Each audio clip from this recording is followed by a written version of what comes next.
My name is Gregory. I usually don't spend Christmas alone, but last year, I kind of wish I'd never made it out alive.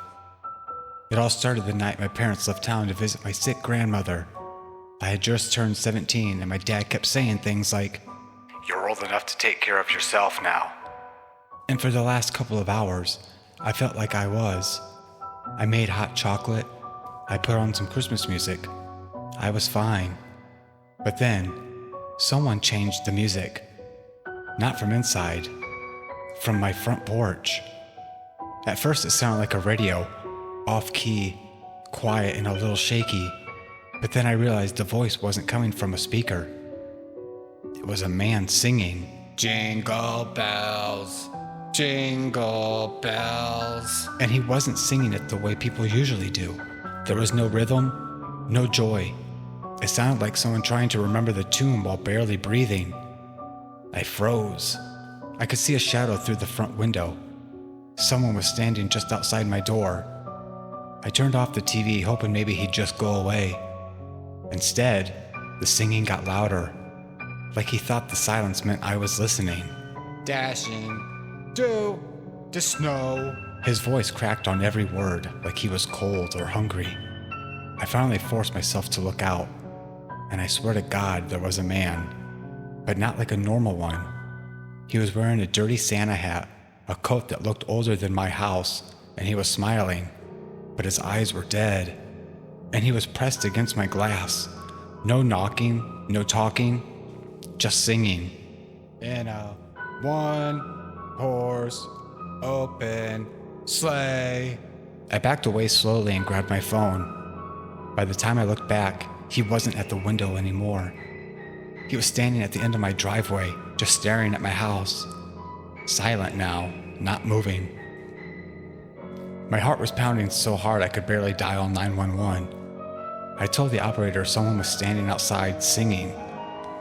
I felt stupid saying it, crazy even. But she didn't laugh. She just asked if the man was still there. I looked again. He wasn't. The driveway was empty. No footprints, no breathing figure, nothing. Then I heard him in my backyard, louder now, like he was choking on his own words. "Jingle all the way." I rushed to the back door and saw him through the sliding glass. His mouth was wide, teeth showing, like smiling hurt him. He dragged his nails across the glass, slow and deliberate, smearing something dark across it. Then he stopped singing, looked straight at me, and whispered the rest of the lyrics. "Oh, what fun." My phone nearly slipped out of my hand. The dispatcher kept asking if I was safe. Then I saw his shoulder slam into the glass. He was laughing between hits, quiet, breathless giggles. Like the act of breaking in was making him happy. Then I heard the police sirens, and he just stopped. His smile faded. His voice dropped to a whisper. He stared right at me and said, "All the way." Then he ran, not like a normal person.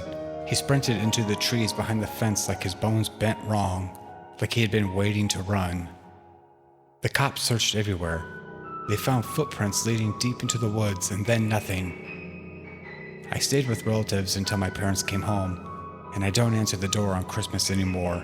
I don't even decorate. Because every winter since then, I've heard the same voice, somewhere in the trees behind our house. Not singing, just humming. And every year, it gets a little closer.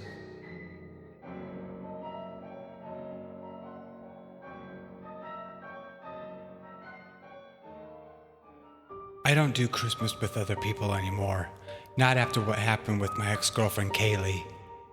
We dated for 6 months. She was warm, fun, and she loved her family more than anything. So when she invited me to spend Christmas with them in Vermont, it sounded sweet, wholesome, romantic. I didn't know I was driving towards something rotten. When we arrived, her parents were already waiting on the porch, dressed in matching sweaters like a creepy Christmas card. And the second her mom hugged me, I got this instinct, like hugging a mannequin. She held on too long, Her face stretched into a smile that didn't move her eyes. They were both like that, too smiley, too cheerful. Kaylee's brother Paul was worse.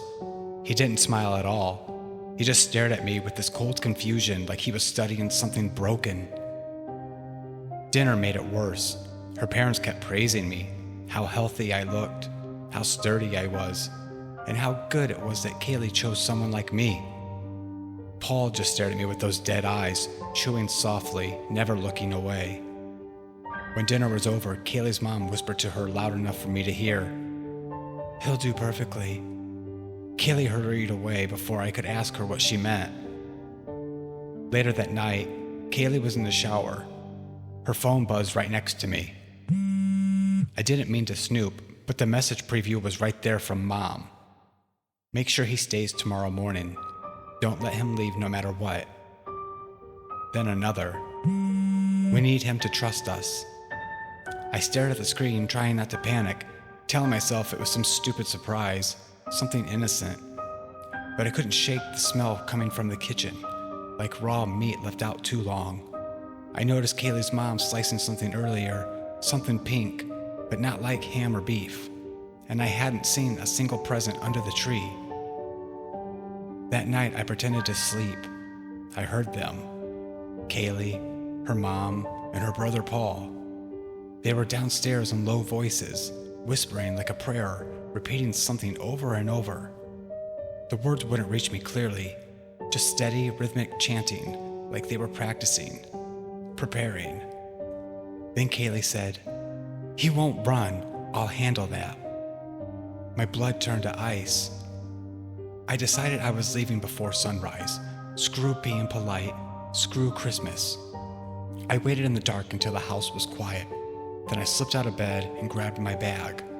When I turned, Kaylee's dad was sitting in the chair across the room.